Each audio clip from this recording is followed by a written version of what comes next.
السلام علیکم۔ سبق نمبر 17 ہے، حصہ اول MCQs۔ سوال نمبر 1، اس نے کہا تمہیں پہاڑ، دریا اور جھیلیں دیکھنی چاہیے۔ اس جملے میں استعمال ہے رموز اوقاف کی درست فہرست کون سی ہے؟ رموز اوقاف میں رابطہ، کوما، واوین، سکتہ، ختمہ اور رابطہ، ختمہ، یہ ساری چیزیں اس میں آتی ہیں۔ اس پہ میں الگ بھی ایک ویڈیو بناؤں گی، لیکن ہم نے اب یہ دیکھنا ہے کہ اس میں سب سے پہلے تو رابطہ ہے، پھر واوین بھی ہے، پھر سکتہ بھی ہے جس میں تھوڑی دیر کے لیے رکا جاتا ہے، اور سکتہ بھی ہے، اور آخر پہ ختمہ بھی ہے۔ جب فقرہ ختم ہو جاتا ہے تو ختمہ ہم لگاتے ہیں۔ تو اس میں یہ ڈی آپشن ٹھیک ہے، رابطہ، واوین، سکتہ اور ختمہ۔ سوال نمبر 2 ہے، قائد اعظم بانی پاکستان نے فرمایا کام، کام اور بس کام۔ اب اس میں دیکھیں، سب سے پہلے رابطہ بھی ہے اور واوین بھی ہے، کوسین بھی ہے، سکتہ بھی ہے اور ختمہ بھی ہے۔ ٹھیک ہے، یہ آپشن ٹھیک ہے۔ آب حیات ڈھونڈنا جان جوکھوں کا کام ہے۔ اب اس جملے میں آب حیات کیا ہے؟ تلمیح ہے۔ تلمیح ایک لفظ ہوتا ہے یا زیادہ لفظ ہوتے ہیں، الفاظ ہوتے ہیں جس کے ذریعے کسی بھی ہم تاریخی واقعے کو یا کوئی اخلاقی یا مذہبی واقعے کی طرف اشارہ کیا جاتا ہے، اسے تلمیح کہا جاتا ہے۔ عام طور پر تاریخی واقعے کی طرف جو اشارہ ہوتا ہے اسے تلمیح کہا جاتا ہے۔ اب آب حیات جو ہے یہ ایک تلمیح ہے، اور اس میں یہ سی آپشن ٹھیک ہے۔ پاکستان کے لیے 2022 کا سیلاب طوفان نوح ثابت ہوا۔ اب اس میں تلمیح کون سی ہے؟ طوفان نوح۔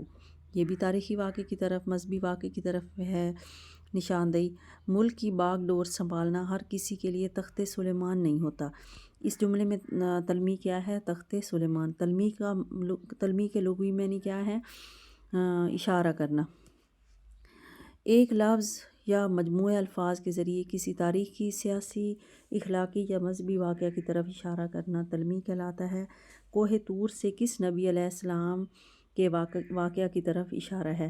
حضرت موسیٰ علیہ السلام کوہ طور پہ گئے تھے۔ اور بے خطر کود پڑا آتش نمرود میں عشق۔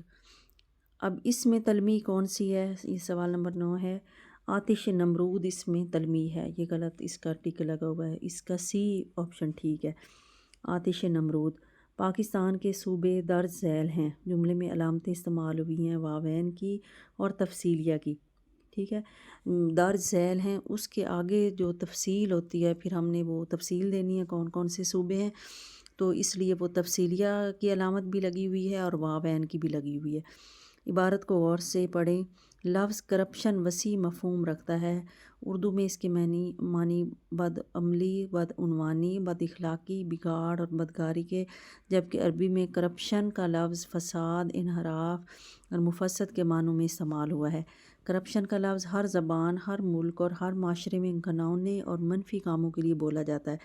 اگر کسی قوم کے رگ و پے میں کرپشن سرایت کر جائے تو وہ اپنی شناخت اور ساکھ سے لے کر مقام اور مرتبے تک ہر چیز سے ہاتھ دھو بیٹھتی ہے۔ کسی بھی ملک اور قوم کی تباہی میں کرپشن کا کردار بنیادی نوعیت کا ہوتا ہے۔ جب کسی قوم میں ذاتی مفادات ملک اور قوم کے مفادات سے مقدم ہو جاتے ہیں تو پھر اس قوم کی تباہی یقینی ہو جاتی ہے۔ اس لیے کرپشن کو برائیوں کی جڑ بھی کہا جاتا ہے۔ کرپشن یا بدعنوانی پاکستان کا ہی مسئلہ نہیں بلکہ یہ ایک بین الاقوامی مسئلہ ہے، کیونکہ بے شمار برائیاں اس کی کوکھ سے جنم لیتی ہیں۔ کرپشن اعلیٰ اقدار کی دشمن ہے جو معاشرے کو دیمک کی طرح چاٹ کر اندر سے کھوکھلا کر دیتی ہے۔ لفظ کرپشن مفہوم رکھتا ہے وسیع۔ کرپشن کی اردو مطلب کیا ہے؟ بد اخلاقی ہے۔ عربی میں اس کے مطلب کیا ہے؟ عربی میں فساد کے معنوں میں استعمال ہوا ہے۔ کرپشن کا لفظ ہر معاشرے، ہر ملک، ہر زبان اور ہر معاشرے میں بولا جاتا ہے منفی کاموں کے لیے۔